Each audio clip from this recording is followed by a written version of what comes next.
Nakipagbarilan sa mga pulis ang mga target nila sa isang buy-bust operation sa Laguna. Patay ang dalawa habang arestado ang isa pa na lumabas na suspect sa magkakahiwalay na pamamaril sa Maynila. Nakatutok si John Consulta. Exclusive! Papasok sa trabaho sa Maynila ang lalaking ito nang may makasalubong na motorsiklo. Gumilid siya sa kalsada para makaiwas pero biglang bumunot ng baril ang rider at walang habas na namaril.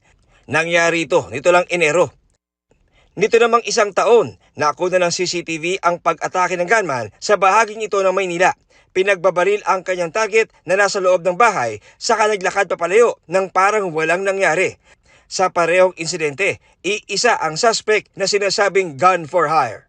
Pagka na-target ka niya, siguradong tapos ka.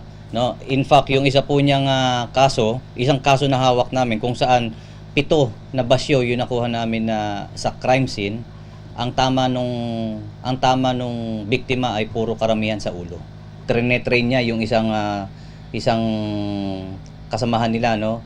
At ito naman pong tao na ito na mismong bumaril doon sa biktima ay naaresto rin naman po natin agad matapos yung follow-up operation.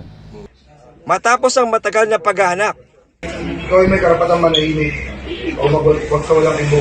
Ano man ang sabihin, pwede namin gamitin lang sa iyo. naaresto rin ang suspect. Ito ay matapos makipagbarilan ang kanyang grupo sa mga Police Calabar Zone sa Laguna sa isang buy-bust operation ng droga. Namatay ang dalawa sa kanyang kasamahan habang naaresto din ang isa pang suspect. Napakalaki po noong naging resulta noong pagkakahuli niya, pati yung grupo po nila. Kasi po lumalabas, wala ho kaming naimbestigahan na namatay dahil sa pamamaril nitong mga nakaraang linggo at buwan.